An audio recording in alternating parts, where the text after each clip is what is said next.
Bangladesh series পর্ব ১। বাংলাদেশের পরিচিতি সম্পর্কে ৩টি অজানা ফ্যাক্ট। ফ্যাক্ট নাম্বার ১, বাংলাদেশের জন্ম। বাংলাদেশ ১৯৭১ সালে ১৬ ডিসেম্বর পাকিস্তানের দীর্ঘ ৯ মাস শোষণ ও মুক্তিযুদ্ধের পর বিজয় অর্জন করে। এই দিন ৯৩,০০০ পাকিস্তানি সেনা আত্মসমর্পণ করে, যা বিশ্বের ইতিহাসে অন্যতম বড় আত্মসমর্পণের ঘটনা।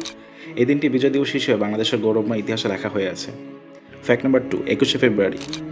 ১৯৫২ সালে ২১শে ফেব্রুয়ারি বাংলা ভাষার অধিকার রক্ষার জন্য প্রাণ দিয়েছিলেন সালাম, রফিক, বরকত, জব্বার সহ আরও অনেকেই।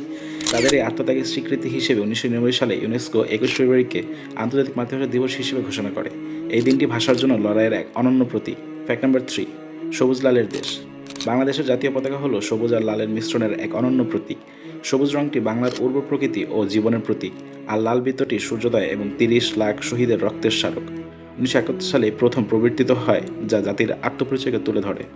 এমন আরও সব ফ্যাক্ট ভিডিও দেখতে সাবস্ক্রাইব করুন ফ্যাক্ট বাই 360। দেখা হবে পরবর্তী ভিডিওতে। আল্লাহ হাফেজ।